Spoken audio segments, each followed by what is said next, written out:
Hey everyone, welcome back to Afterthought FM. Today I rewatched an old classic, a favorite of mine. I rewatched Alien. Spoilers ahead as usual. It was one of my first horror movies growing up. Not like the very first, but it was just like in that realm. It was in that it was one of my firsts, and I just oh my god, I loved it so much. And watching it again as an adult, this movie is doing so much more than just monster horror. So stay with me, follow along with me on this one. So my very first observation here is that when we come in and we're introduced to the crew of the Nostromo, they already completed their mission. They already had the ore that they were, because it's like a mining vessel, right? So they already had the ore. They were on the way home. They were in the last 5 minutes of class. They were in the last 5 minutes before they clock out of work. Summer break's almost here. And then all of a sudden, that's when everything goes wrong. So, well, I guess sudden is the wrong word. But they get the signal and then they got to go figure out what it is. And then everything goes wrong. But we'll get to that. But it was they were in the home stretch. These are exhausted blue collar workers. And they're being forced by a corporation to investigate a signal that they do not want to investigate. It's like labor horror. It's for real. It's like labor horror, The company does not care about them. And the fact they got woke up early, by the way, when they were months and months away from getting home was it was crazy. It was insane. And then they're, contractually obligated to check out this signal that they're woken up early for. And if they don't, apparently, then they don't get paid. And it's yeah, damn, these really is. These are truckers in space. These are our blue collar guys. It's not you get space cowboys with Firefly or Serenity, which maybe I'll review those too, but shows are hard to do reviews, to do short form reviews for, but we'll see. We don't get space cowboys, we get space truckers. And I think it's just for some reason it just is so endearing. I don't know. So the crew feels real. Speaking of blue collar truckers, they I think that makes them feel grounded in reality. And I think that's why the breakfast scene works so well, because everyone talks over each other. They're actual coworkers. They spend way too much time together. That whole thing. It's super, it's cute. I love it. And my other point,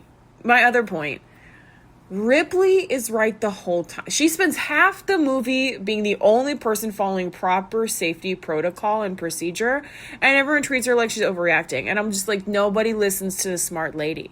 No one listens to the smart lady. It's infuriating.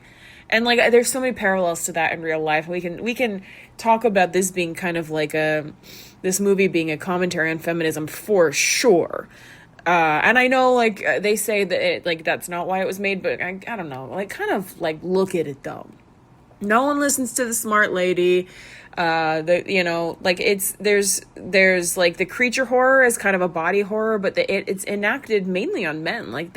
The man is the one who is violated, because there are two women on the crew, but in this first Alien film, they're not impregnated. They don't have to go through that forceful situation. It's the man.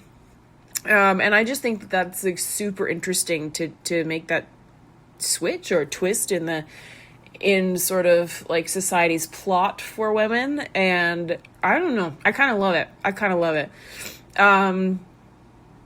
Anyway, so Ripley, she refuses to open the door, and they're all trying to get her to open the door, and then Ash overrides her. But she's there's an unknown organism, and she's trying to follow quarantine logic. It's crazy. And so fast forward, because Ash lets the guy in after he's been infected on the planet. And there was a big alien back there. I kind of glossed over them finding the big alien. We can get to that when I'll get to Prometheus eventually. We all know. It's fine. Okay, so the movie shows you the consequences, speaking of the big alien, before it gets to the chest burster thing. That scene when they're all having dinner and all of a sudden the captain starts I don't remember if he was the captain, but the guy who first gets infected starts convulsing. And so I guess, like, yeah, let's go. Well, fine. We'll circle back to the consequences being included in that big body that they find, the alien body, the ancient dread, giant dead alien, chest is already exploded outward. It's an implication. So, like, all this stuff has been implication or implied horror. And Ash is acting weird, speaking of him opening the door. So, okay. The chestburster scene happens during a communal meal. And it's kind of genius because it interrupts, like, the crew's last moments of normalcy. And it's a great juxtaposition from the breakfast scene earlier when they're all just kind of like, they're all just like shooting the shit. And this one, they start shooting the shit, and then all hell breaks loose, or someone's chest. And then, like, I think right after that, and they're like looking for this thing that escaped from this guy's chest.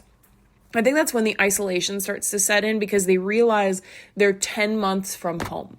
So even if they survive this, like, weird thing that just escaped out of this guy, then they're still stranded in deep space for almost another year. They still have to deal with the trauma of this. And they were on, like, their way home. They were so close to home. They would have been asleep until they got home. This is insane. This is insane to me. Like, the psychological point of this is crazy. And the fact that the Nostromo is a workplace, like the environmental horror of it being an industrial ship, lots of trains, water dripping, grimy infrastructure, like the environment is alive, and it's like, it's the sci-fi setting in a workplace, like a very exploitive workplace. And I think secondary to that feminist theme I mentioned earlier, I think it's this, like, the workplace exploitation or corporate exploitation. Like Dallas asking Mother, the ship, what their chances are, and basically getting like a good luck, bro, back in response to that is like one of the bleakest moments, I would say, in the whole movie. And so it's just sort of like the horror shifts from like just being the alien and the body horror to realizing this company knowingly sacrificed the crew. This company wanted this biological whatever weapon, I guess. And then the fact that they didn't know that Ash was a synth is a further corporate violation, because they should have known that a synth or a robot, whatever they were calling it at this point. I know later on they call them synths, but just like bear with me, okay? The fact that was hidden from them kind of suggests the crew is very expendable, and it's just another corporate use case. So, and what makes Ripley iconic is that the movie lets her stay emotionally human through everything I just discussed with you. Like, she's panicked, she's overwhelmed, she starts singing quietly to self-soothe while she handles business.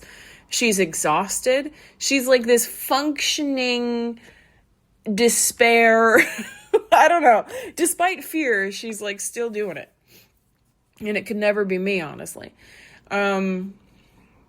So yeah, it goes from feeling like a lived-in workplace to a dying industrial nightmare so fast. And the movie gives you a brief second to think that Ripley escaped it too. They were like, no, she's fine now. She blew up the ship and she escaped on her little escape pod, and she's having a moment. She even said, "I got you, you bastard," or "you son of a bitch," I think. And then and then 3 seconds later, she finds it in behind some pipes or tubes, or I don't know what the fuck is on the ship. And you get, it's one more 5 minutes before the bell rings, okay, I'm done dealing with this trauma. I can decompress. Just kidding though, because you're not done. And I just her surviving that. And she shoves it out the airlock, by the way, because we're not using brute force in this film. We're smart. We're the smart lady. We use our environment. But she survives through that persistence, the adaptability, and not the brute force. And her ending isn't really triumphant. She survives, but she's traumatized. She's alone. She's going back into cryo sleep with only a cat left. And I get that those are great emotional support animals, but everything she's just seen, her crew, like, all dying like that, that's crazy. Like, I don't know. And if you've ever seen any of the rest of these movies, you know that she doesn't catch a break either. Because why would this woman ever be able to catch a break? She wakes up into the next disaster. Well, we're going to get to that. Probably in the next episode, I'm not going to lie. So yeah, it's not triumphant. It's like, it's trauma. A lot of space trauma. Oh my God.